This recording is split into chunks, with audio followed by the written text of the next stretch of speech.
Hello friends, welcome to evening Adda. I am your host Suraj Kumar शिल।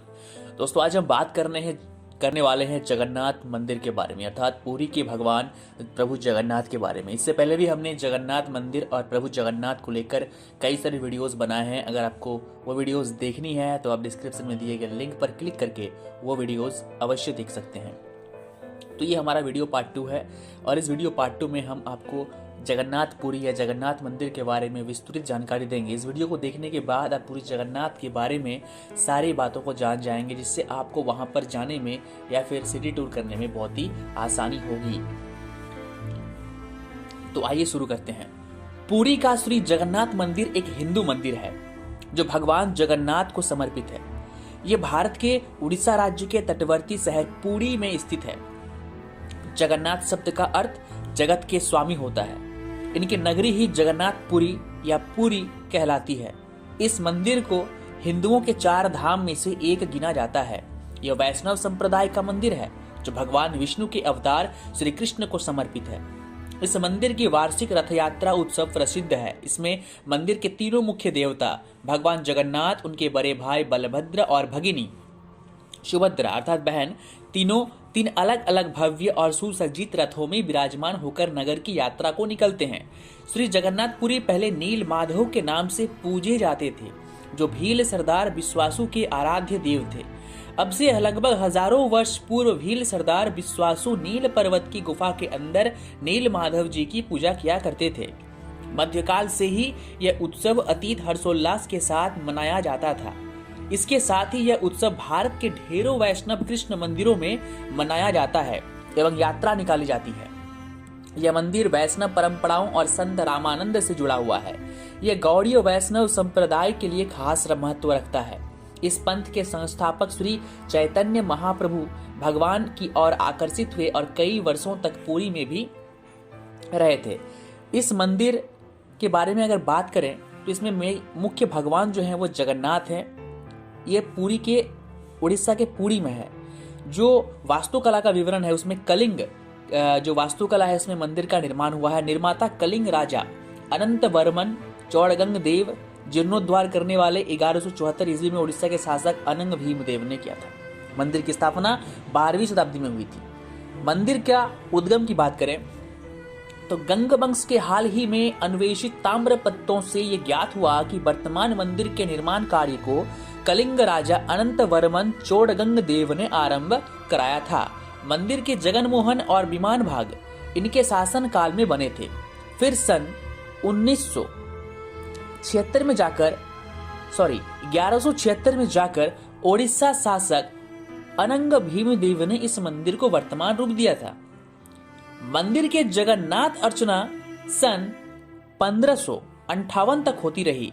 इस वर्ष अफगान जनरल काला पहाड़ ने ओडिशा पर हमला किया और मूर्तियां तथा मंदिर के भाग ध्वंस किए और पूजा बंद करा दी तथा विग्रहों को गुप्त में चिलिका झील में स्थित एक द्वीप में रखा गया अर्थात मूर्ति को। बाद में रामचंद्र देव ने खुर्दा में स्वतंत्र राज्य स्थापित करने पर मंदिर और इसकी मूर्तियों की पुनर्स्थापना किया गया। जगन्नाथ मंदिर के शिखर की परछाई नहीं बनती। दिन के किसी भी समय जगन्नाथ मंदिर के मुख्य शिखर की परछाई नहीं बनती। एक पुजारी मंदिर के 45 मंजिला शिखर पर स्थित झंडे को रोज बदलता है। ऐसी मान्यता है कि अगर एक दिन भी झंडा नहीं बदला गया तो मंदिर 18 वर्षों के लिए बंद हो जाएगा।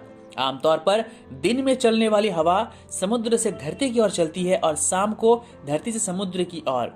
परंतु हैरान कर देने वाली बात है कि जगन्नाथपुरी में ये प्रक्रिया एकदम उलट है। कुछ इतिहासकारों का विचार है कि इस मंदिर के स्थान पर पूर्व में एक बौद्ध स्तूप था। उस स्तूप में गौतम बुद्ध का एक दांत रखा था। बाद में इसे इसकी वर्तमान स्थिति कैंडी श्रीलंका पहुंचा दिया गया। इस काल में बौद्ध धर्म को वैष्णव संप्रदाय ने आत्मसात कर लिया था और तभी जगन्नाथ अर्चना ने लोकप्रियता पाई। यह 10वीं शताब्दी के लगभग हुआ जब उड़ीसा के सोमवंशी राज्य चल रहा था। महाराजा रंजीत सिंह महान सिख सम्राट ने इस मंदिर को प्रचुर मात्रा में स्वर्ण दान किया था, जो कि उनके द्वारा स्वर्ण मंदिर अमृतसर को दिए गए स्वर्ण से भी कहीं अधिक था।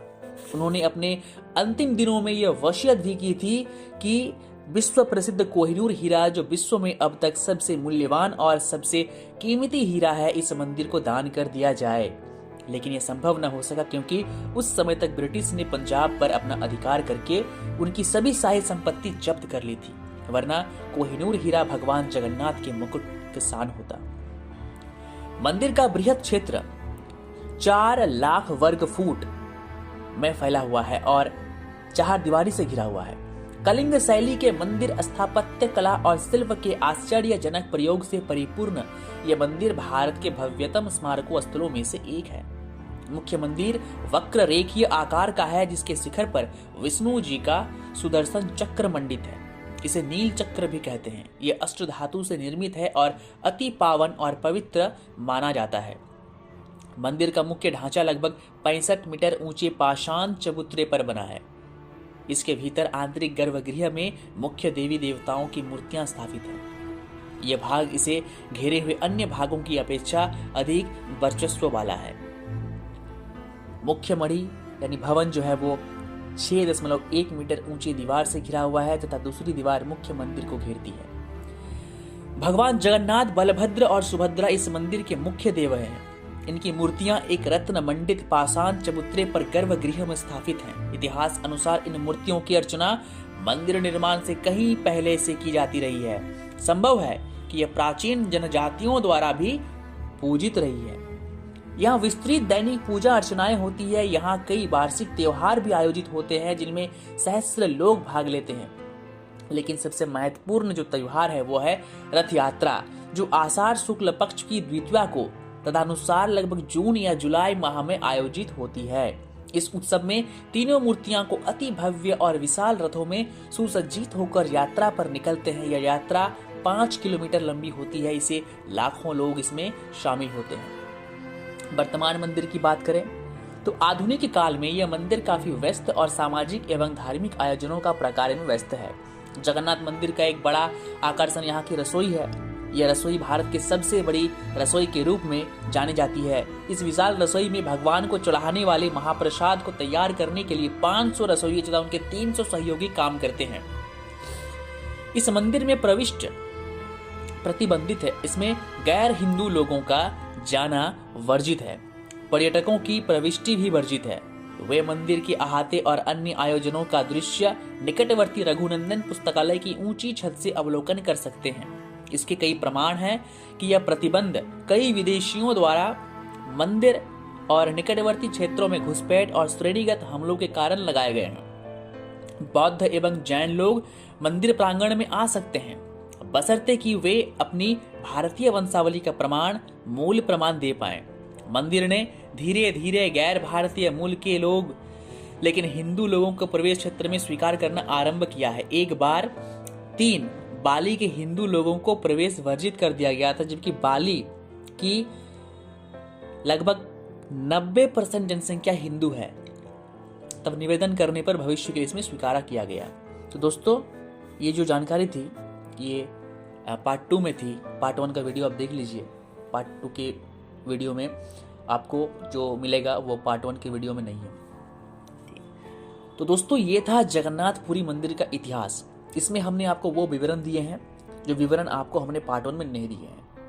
तो पार्ट 1 को देखने के बाद अगर आप चाहें तो पार्ट 2 को देख सकते हैं, और मैं कहूँगा पार्ट 2 को अवश्य देखिए, क्योंकि पार्ट 1 से भी ज़्यादा इंपॉर्टेंट पार्ट 2 है। अगर आपने पार्ट 1 भी नहीं देखा है तो डिस्क्रिप्शन में लिंक पड़ा हुआ है दोस्तों, उस लिंक में